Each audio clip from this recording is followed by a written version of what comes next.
Assalamualaikum warahmatullahi wabarakatuh. Bagaimana kabar kalian hari ini? Semoga sehat selalu ya. Pada kesempatan kali ini kita akan belajar tentang pendidikan agama Islam dengan materi beriman kepada Allah dan Rasul-Nya. Rukun artinya pokok atau dasar, dan iman artinya yakin atau percaya. Sehingga rukun iman artinya pokok-pokok kepercayaan. Orang yang beriman biasa disebut dengan mukmin, sedangkan orang yang tidak beriman biasa disebut dengan kafir. Iman diyakini di dalam hati, diucapkan dengan lisan, dan dilaksanakan dengan perbuatan.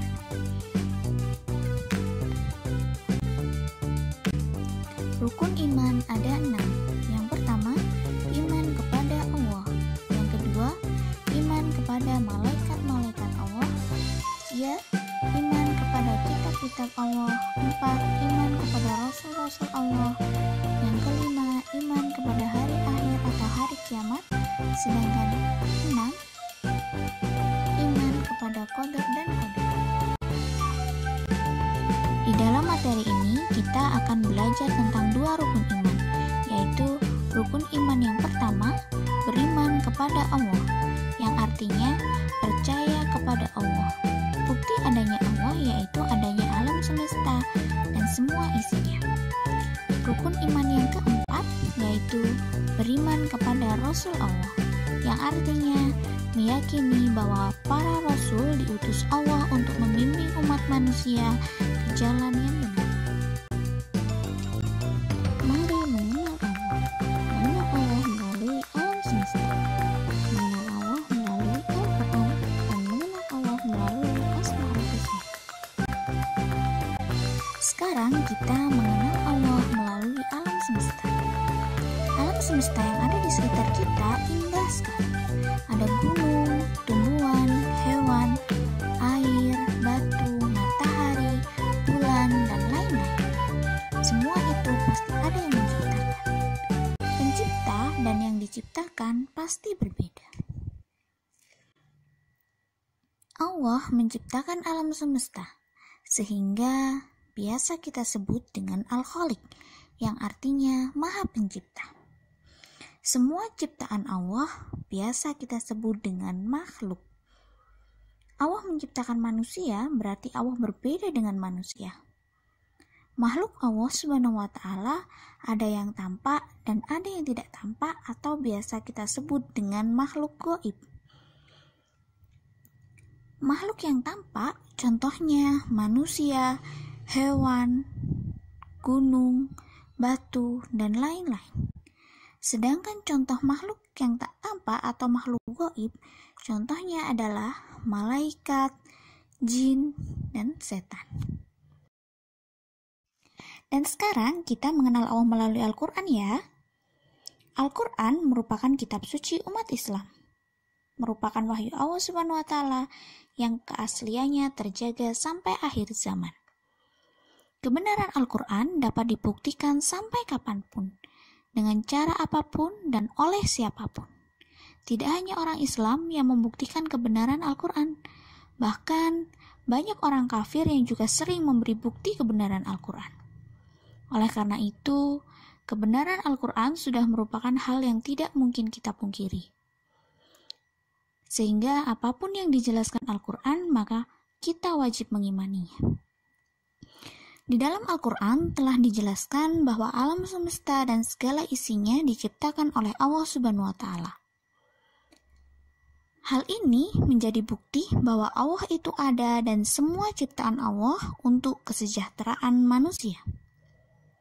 Kita sebagai manusia wajib bersyukur kepada Allah Subhanahu wa Ta'ala dengan cara menyembah Allah, melestarikan alam dan lingkungan, serta tidak merusaknya.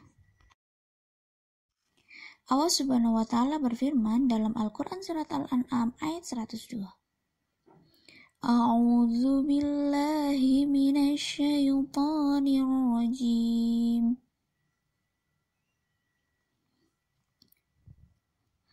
Dzalikumullahu rabbukum rabbukum la ilaha illahu la ilaha illahu wa khaliqu kulli syai'in fa'buduh wa huwa ala kulli syai'in wakil. Artinya, itulah Allah Tuhan kamu, tidak ada Tuhan selain Dia, pencipta segala sesuatu. Maka sembahlah Dia, Dialah pemelihara segala sesuatu. Pelajaran yang dapat kita ambil dari ayat tersebut, yang pertama yaitu Tuhan yang wajib disembah, tidak ada Tuhan selain Allah. Yang kedua, menciptakan sesuatu tidak meniru dari ciptaan sebelumnya. Yang ketiga, menegaskan bahwa Dialah yang Maha mengetahui segala sesuatu. Keempat, menciptakan secara mutlak tidak memerlukan bantuan. Yang kelima, menciptakan dari tidak ada menjadi ada. Allah mencipta langit, bumi, dan segala isinya. Dan yang terakhir, ilmunya tiada dibatasi ruang dan waktu. Setelah kita mengenal Allah melalui alam semesta dan melalui Al-Quran, sekarang kita akan mengenal Allah melalui Asma'ul Husna. Asma'ul Husna artinya nama-nama yang baik bagi Allah. Allah itu maha sempurna. Untuk memperkuat iman kita kepada Allah Subhanahu wa Ta'ala, kita wajib mengenalnya. Mengetahui Allah dengan cara mengenal nama-nama Allah. Nama-nama Allah Subhanahu wa Ta'ala merupakan sifat kesempurnaan Allah. Nama-nama Allah Subhanahu wa Ta'ala yang sempurna tertuang dalam Asma'ul Husna yang jumlahnya ada 99 nama. Nabi Muhammad SAW bersabda, Inna lillahi tis'atan wa tis'ina isman, mi'atan illa wahidan, man ahsoha daholal jannah, rawahu Ibnu Majah. Artinya, Allah mempunyai 99 nama, yakni 100 kurang 1. Barang siapa menghafalnya, maka ia masuk surga. Hadis riwayat Ibnu Majah. Di antara 99 Asmaul Husna, ada 3 Asmaul Husna yang akan kita pelajari, yaitu Al-Basir, yang artinya maha melihat. Yang kedua, Al-Adlu, maha adil. Dan yang terakhir, Al-Azim, yang artinya maha agung. Asmaul Husna Al-Basir, yang artinya maha melihat. Allah maha melihat segala sesuatu di dunia ini. Tidak satu pun yang lepas dari penglihatan Allah Subhanahu wa Ta'ala, baik yang tampak maupun yang tidak. Hadis yang berkaitan dengan Asmaul Husna Al-Basir sebagaimana penggalan sabda Rasulullah SAW berikut. Ihsan adalah kamu menyembah Allah seolah-olah kamu melihatnya. Jika kamu tidak melihatnya, yakinlah bahwa Allah melihatmu. Hadis riwayat Al-Bukhari. Dua hikmah yang dapat diambil dengan Asmaul Husna Al-Basir yaitu menyadari bahwa Allah Subhanahu wa Ta'ala menciptakan penglihatan agar kita memperhatikan ayat-ayat dan keajaiban kerajaan langit dan bumi, sehingga perhatian kita akan menjadi peringatan. Selanjutnya, menyadari bahwa perbuatan kita yang baik maupun yang buruk dilihat oleh Allah. Kita harus meladani sifat Allah Al-Basir. Itu berarti kita harus menggunakan indera penglihatan kita, yaitu mata, untuk melihat hal-hal yang baik saja. Misalnya, menggunakan mata untuk mengaji dan membaca buku. Asmaul Husna Al-Adlu, yang artinya maha adil. Al-Adlu memiliki pengertian bahwa sesungguhnya Allah Subhanahu wa Ta'ala maha menetapkan hukum baik di dunia maupun di akhirat. Dialah yang menetapkan kebenaran dan kesalahan, yang baik dan yang buruk. Setiap perbuatan yang dilakukan manusia akan mendapatkan balasan dari Allah Subhanahu wa taala. Orang yang berbuat baik akan dibalas dengan kebaikan dunia dan di akhirat akan masuk surga. Sedangkan orang yang berbuat jahat dan salah akan dibalas dengan kejahatan dan di akhirat akan masuk neraka. Semua itu diatur dalam kitab suci Al-Quran dan hadis. Kita dapat meneladani sifat Allah Al-Adlu dengan cara berbicara, bersikap, dan bertingkah laku terhadap orang lain dengan baik. Kalau kita merasa sakit hati bila diejek, maka orang lain akan sakit hatinya ketika diejek. Oleh karena itu, jangan pernah mengejek orang lain.